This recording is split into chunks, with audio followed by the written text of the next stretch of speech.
Greetings and salutations, Dave, or I guess technically I should call you Dead on Dave.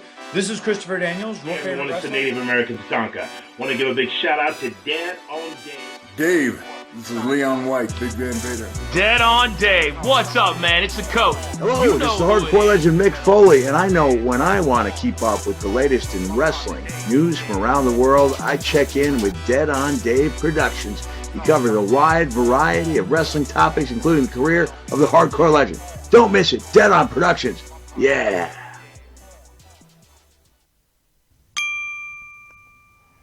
What's going on, everyone? Welcome back to the channel.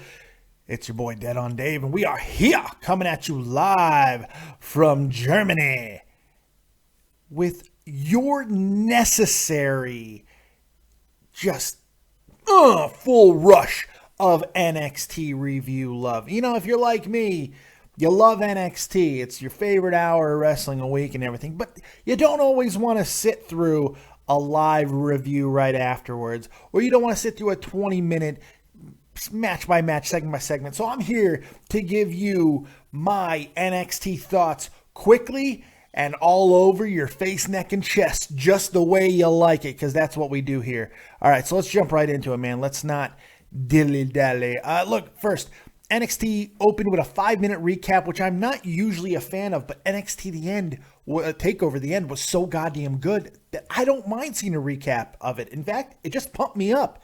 So I was happy about that. Next, Authors of Pain. Love the video package, love the music, love Paul Ellering, who looks like he's gotten younger. He's Dorian effing Gray. They're going to go to his locker room. There's going to be a painting. It's unbelievable. The painting ages, but he doesn't. Dorian Gray. Go read it. Go read it. All right, kids. Don't be like, what is Dorian Gray? Go read it. Go read it. All right. Go read the book. Read a book. Pick it up. But after you watch me, of course. Look, as for the Authors of Pain, big, dominant, and I love that finish, that clothesline, side Russian leg sweep combination that they have. I absolutely love it. Great move. Ty Dillinger on the mic backstage. So over, so good at what he does. Absolutely love the fact that he referred to Kathy Kelly as U6. He gave her a number because he's the perfect 10. I love that. He needs to refer to everybody at a number from now on, but those SJWs may not like that because you're degrading because they're probably 3s and 4s, but that's okay. I loved it. It was brilliant. Carmella, Tessa Blanchard. Here's my problem. I love Carmella. Love looking at her, love hearing her. I think she does a great job. She's a fantastic manager, but there is something lacking in her game. Her matches are too paint by the number. You always know what she's going to do. It seemed, and she's not good enough to overcome that, you know? Like with Bret Hart, that was a guy that you always gave the benefit of the doubt to. It didn't matter that every match was the same. He was so great at what he did. Didn't matter. Carmella doesn't have that. And the fact is, this was an enhancement match for her. She was supposed to show exactly how much better she is than her opponent because her opponent was already destroyed by a rival opponent, Nia Jax. So in Tessa Blanchard, this was supposed to be an opportunity for Carmella to look on par with Nia Jax and some of the others that Tessa has fought. Unfortunately, I didn't get that. In fact, I like Tessa Blanchard coming out of this match. I know that Carmella won, but Tessa has something about her, and she has fundamentals in the ring that Carmella just seems to have never gotten. And I don't know. I want to see Carmella with Enzo and Cass. That's where she belongs. I do think she can become a wrestler, but I just don't know how high she can go. You can tell they have big aspirations for her. I just don't see it. I don't know. By the way, just so you guys know, Samoa Joe is fucking terrifying. I mean, I have not had a champion in any capacity be this imposing, this terrifying in a very long time. As much as I shit on Lucha Underground, probably the closest is Mil Muertes before they made him a little bitch.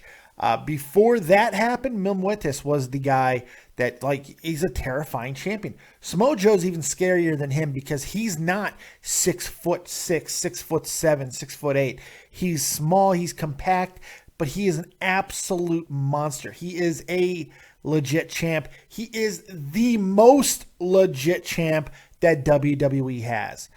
After that, TM6 won versus Blake and Murphy. Basically, this was a story of tag teams going in opposite directions on out-of-town bound bullet trains. I mean, Blake and Murphy are going way down the list, which is unfortunate because I really like them as a team. But as a heel team, it just never seemed to grip. Even with Alexa Bliss, as much as they were a great unit, it never felt like they were really an elite tag team. That was the problem. Good tag team, maybe bordering great, but not elite. They can't hang with American Alpha. They can't hang with TM61. They can't hang with Gargano and Ciampa. They can't hang with the Revival. There's just too much good stuff happening within NXT. And unfortunately, I don't think Blake and or Murphy is going to do much on their own. So TM61, however, looked amazing in this match. Fun match. I thought it was a good tag team match. TM61, absolutely. I heart TM61. I heart them. After that, Ty Dillinger. We already brought him up and how much I loved him in the backstage. Ty Dillinger is so goddamn over. I mean, the only guy who's probably more over. Hold on, I need a cup of Go Juice. Also known as coffee. The only guy more over on this roster than Ty Dillinger might be Shinsuke Nakamura. And that's it. That's it. I don't think anybody else. Bailey and Shinsuke, and then Ty. Ty is so over, and all he does is lose. So it's amazing. He needs to really start moving up the ladder, and I want to. He's so good. He's great in the ring. This is not a Zack Ryder so good situation. Ty Dillinger could wrestle with a goddamn broom, and it will be entertaining. Anybody they need to look good, whatever, they give the Ty because they know Ty's going to take care of him. Ty Dillinger is fantastic. His gimmick is great. It works. I think it'll work on a big level as well. It has everything that WWE wants. It has a built-in chant. There's signs. It's just, it works. Ty Dillinger's awesome. That's not to take anything away from Andrade, who put on a fantastic performance yet again. I like this match better than their TakeOver match. I felt it was longer, better spots. What I like about Andrade is he's so damn fluid in his motions. And yeah, he's a high flyer, but he's not as skinny as a rail high flyer. He's rather thick-bodied, and I like that. I like the way he moves. He's believable when he gets physical. The guy is really, really solid. I thought it was just great stuff. Really good cap on the wrestling portion of the show. But, of course, this episode is going to be completely defined by the ending. Finn Balor looking to turn the page, playing to the crowd. What should he do next? They're all chanting Balor Club. He says, too sweet, but he asks the question a second time, this time not so rhetorically, and it's answered by Shinsuke Nakamura, and the crowd absolutely goes crazy. The biggest reaction he's gotten in the Full Sail Arena, in the NXT arena, other than the takeover that we just saw. Not just because of Nakamura, because they knew what this was representing. Seeing Nakamura and Finn Balor in the ring together, it felt huge. It felt like a big moment because it is a big moment. These two are fantastic. They're wonderful. They didn't even have to touch each other to make magic happen. This match potentially could be the greatest match in NXT history because yes, Finn Balor can be accused of being rather boring at sometimes, but you can't accuse him of not being fan-fucking-tastic in the ring because he is. And you put him in there with a guy who's just so charismatic in all of his movements, all of his motions, and everything that he does, like Shinsuke, and you are begging for a match of the decade type situation. This could be the greatest match in NXT history, and it's going to happen at NXT TakeOver Brooklyn Part 2, and that's going to be awesome. I don't hide my absolute love for Shinsuke Nakamura. He's my favorite wrestler right now. There is no question. I always liked him when he was in Japan, but seeing what he's done since coming over here, Shinsuke Nakamura is the hottest thing in wrestling, and WWE would be crazy not to capitalize. But I also like the fact that they have not gone overboard with pushing Finn Balor too often. Everybody thought it was crazy when there were rumors that they were going to keep Finn in the company long term in NXT.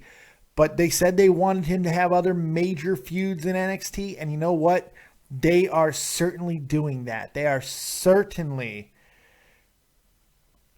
living up to that. Quite similar to what they did with Neville. Neville had a very long run, and even after he dropped his belt, he had a few more matches with other big name guys who were just coming into the company to kind of help mark his exit.